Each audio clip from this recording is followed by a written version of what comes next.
بسم اللہ الرحمن الرحیم. السلام علیکم. آپ دیکھ رہے ہیں سنو گلیت بلتستان. میں ہوں محمد زکریا. ایک بار پھر سے آپ تمام کو دل کی عطا گہرائیوں سے خوش آمدید کہتے ہیں. ویورز سے پروگرام کا آج جو مین تھیم ہے ہمارا فضا میں آزادی، گلگت بلتستان میں پیرا گلائیڈنگ کا سفر، ایڈونچر اور ٹورزم. یقیناً ہماری کوشش ہوتی ہے کہ ہم اپنے پروگرامز میں ایسے شخصیات کو مدعو کرتے ہیں جو اپنے ملک کے لیے، علاقے کے لیے بہت سارے ایسے کام سر انجام دیتے آ رہے ہیں. ایسے ہی آج ہمارے پروگرام میں ایک باصلاحیت پیرا گلائیڈر ہم نے مدعو کیا ہے. یقیناً تعارف کے کوئی محتاج نہیں ہے، پھر بھی ہم چاہیں گے کہ ان کا تعارف کراتے چلیں. زین جو ہے خالد زین جٹل صاحب ہمارے ساتھ آج کے پروگرام میں مہمان بن چکے ہیں. سر السلام علیکم اور بہت شکریہ آپ کا آپ نے وقت دیا. وعلیکم السلام. خالد زین جٹل صاحب یہ بتائے گا کہ اپنے بارے میں ہمارے ناظرین دیکھنے والے کو کچھ اپنے بارے میں بتائے گا. بسم اللہ الرحمن الرحیم. میرا نام خالد زین جٹل، گلگت سٹی کھومر سے میرا تعلق ہے. تو 2008 سے پیراگلائڈنگ فیلڈ سے میں منسوخ ہوں. تو یہ تقریباً کوئی 15-16 سال بہت سے پروگرامات میں ہم نے حصہ لیا ہے، بہت سے جگہوں میں ہم نے فلائنگ کی ہے، بہت سے لوگوں کو ہم نے سکھایا ہے، میلز اور فیمیلز کو. اور میں جو میرا جاب ہے وہ کراکرم کوآپریٹو بینک میں ملازم ہوں. ماشاء اللہ. اچھا سر، پیراگلائڈنگ کیا ہے اور یہ ہینگ گلائڈنگ سے کیسے مختلف ہے؟ ہینگ گلائڈنگ تو خیر میں نے نہیں کیا، میں تو پیرا گلائڈنگ کرتا ہوں. ہینگ گلائڈنگ کا یہ ہے کہ اس میں باقاعدہ اس کے پر ہوتے ہیں، اس کے ساتھ 3-4 بندے ساتھ اٹیچ ہوتے ہیں، جو پہاڑی کے اوپر لے جانا، اس کو کھولنا، پھر وہاں سے فلائنگ کرنا. پیرا گلائڈنگ میں تو یہ ہے ایک بیگ ہے، بیگ کے اندر سامان وہ ہم خود اٹھاتے ہیں، خود پہاڑ کے اوپر جاتے ہیں، ایک ہی بندہ اس کو کھول کے وہاں سے آپ فلائنگ کر سکتے ہو ہوا میں. وہ بھی آپ ہوا میں اس سے بھی آپ انجوائے کر سکتے ہو، یہ بھی ہوا میں انجوائے کرنے والا گیم ہے. صحیح ہے. تو یہ سفر کب سے شروع ہوا؟ بچپن سے شوق تھا یا بعد میں آپ کو یہ شوق پیدا ہوا؟ بچپن سے تو ہمارا بہت شوق تھا، کیونکہ 23 مارچ کا جب پروگرام ٹی وی میں چلتا تھا، اس وقت ہم پی ٹی وی اس وقت ہوا کرتے تھے، اس میں ہم بڑے شوق سے اس پروگرام کو دیکھتے تھے. اور بالخصوص یہ ایس ایس جی والے جب ہیلی کاپٹر سے فری فال کرتے تھے ان کو دیکھتے تھے. ہماری بھی خواہش ہوتی تھی یار کبھی ہم اس طرح کریں پرندوں کی طرح ہم بھی اڑے، ہمارا بھی شوق. تو اس طرح ہوتے ہوتے پھر ہمارے محلے میں ایک تالاب تھا، اس میں ہم تیرنے کے لیے جاتے تھے، اس کے 7 درخت تھے. اس کے اوپر جا کے ہم چھلانگ لگاتے تھے. اپنے آپ کو ہم نے یہ فری فال کیا، یہاں سے ہم نے چھلانگ لگایا پیراشوٹ سے. تو اس طرح بہت سے چیزیں تھی. تو بعد میں خدا کا کرنا یہ ہوا کہ گلگت میں جی بی سکوٹ والوں نے یہاں پہ کلب اوپن کیا 2008 میں. اس کے ساتھ ہم اٹیچ رہے، پھر ہم نے سیکھا اور آج یہ مقام حاصل اس ہوا، مقام تک ہم پہنچے. جی ٹھیک ہے. اچھا سر، ظاہر ہے بہت سارے مشکلات کا بھی سامنا کرنا پڑتا ہے.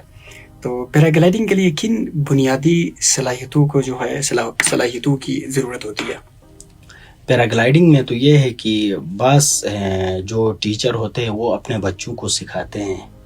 ہمارے پاس تو یہ ہے کہ ہم کم سے کم 18 سال ہو، شناختی کارڈ ہو اس کا، تو وہ بندہ ہمارے پاس آئے. نہیں کوئی والدین اپنے بچوں کو لے کے آئے تو ہم ان کو بیسک کورس، بیسک تو کوئی بھی کر سکتا ہے، وہ بہت ایزی ہے. بیسک میں آپ 200 فٹ 150 فٹ 50 فٹ سے آپ اسٹوڈنٹ کو جمپ لگواتے ہو گراؤنڈ ٹیڈنگ کے بعد.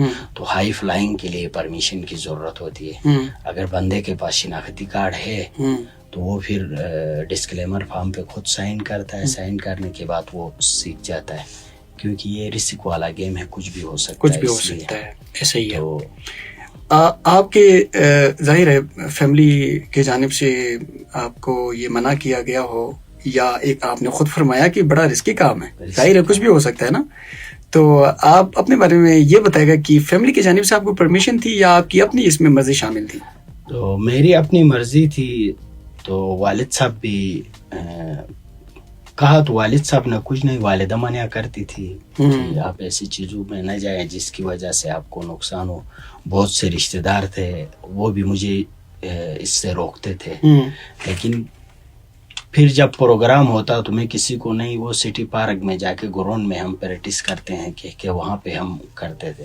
جب ہم نے مکمل سیکھا تو ابھی لوگوں کو یقین ہو گیا کہ ہاں یہ کر سکتا ہے. صحیح. بہت سے یار دوست ہیں جو ہمیں حوصلہ افزائی بھی کرتے ہیں, بہت سے یار دوست ابھی بھی ہیں جو منع کرتے ہیں تو یار اس چیز کو چھوڑو.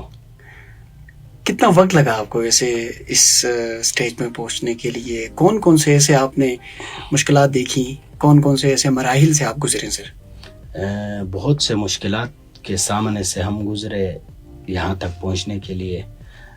میری خوش قسمتی یہ ہو گئی کہ جی سکوٹ میں جب کلب تھا 2 سال کے بعد وہ کلب انہوں نے کلوز کر دیا. تو جس بندے کے ساتھ ان کی پارٹنرشپ تھی وہ بیرونی ملک چلا گیا. میری خوش قسمتی یہ تھی کہ ہمارا جو اس پیراگلائڈنگ کا جو استاد ہے وہ استور کا تھا, محمد تقی. تو بعد میں وہ گلگت میں سیٹل ہو گیا دنیور میں, تو اس کے ساتھ ہم اٹیچ رہے, میں اور مرحوم نور علی بیگ بھائی. صحیح. تو اس کا نام لینا میں ضروری سمجھوں گا یہاں پہ. تو اس نے بھی پیراگلائڈنگ کے لیے گلگت بلتستان میں بہت کام کیا ہے. تو تقی ہمارے استاد تھے, محمد تقی, تو اس کے ساتھ ہم اٹیچ رہے اور اب تک بھی اس کے ساتھ ہی ہیں. تو وہ عمان میں ہوتے تھے, وہاں سے جب بھی آتے تو ہم اس سے سیکھنے کی کوشش کرتے تھے اور اس سے ہم نے بہت کچھ سیکھا ہے. اور ابھی بھی کوئی ہمارے سامنے مشکل آتی ہے, کوئی چیز سمجھ نہیں آتی ہے تو ہم اپنے استاد سے مشورہ ضرور کرتے ہیں. صحیح. تو ایک کامیاب پیراگلائڈرز کی جو ہے سب سے اہم خوبی مطلب کیا ہو سکتی ہے سر, کیا ہونی چاہیے؟ کامیاب پیراگلائڈر کے لیے یہ ہے کہ وہ سمجھے اس چیز کو. اس کے بعد یہ ہے کہ یہاں جو موسم ہے اس پہ کوئی کمپرومائز نہیں کرنا پڑتا ہے. کوئی ہوا تیز ہو کچھ ہو تو فلیکسیبل ہے. ہاں, تو اس کو پتہ چلتا ہے کہ یار ابھی اس ٹائم پہ سورج ہے, سامنے بادل نظر آ رہے ہیں, کتنے ٹائم کے بعد ہوا تیز ہوگی اور میرے لینڈ کرنے سے پہلے ہوا تیز ہوگی, بعد میں تیز ہوگی. یہ ان چیزوں کو جب بندہ سمجھے تو پھر وہ ایک اچھا پائلٹ بن سکتا ہے پیراگلائڈنگ کا. بہت شکریہ سر, تفصیلاً آپ نے گفتگو کی. یقیناً جو ہے بڑا مزہ آیا آپ سے بات چیت ہوتے ہوئے. یقیناً ہمارے سامعین بھی اس وقت سن رہے ہیں پروگرام اور ناظرین بھی سن رہے ہیں. یقیناً آپ تمام کو اس وقت پروگرام اچھا لگ رہا ہوگا.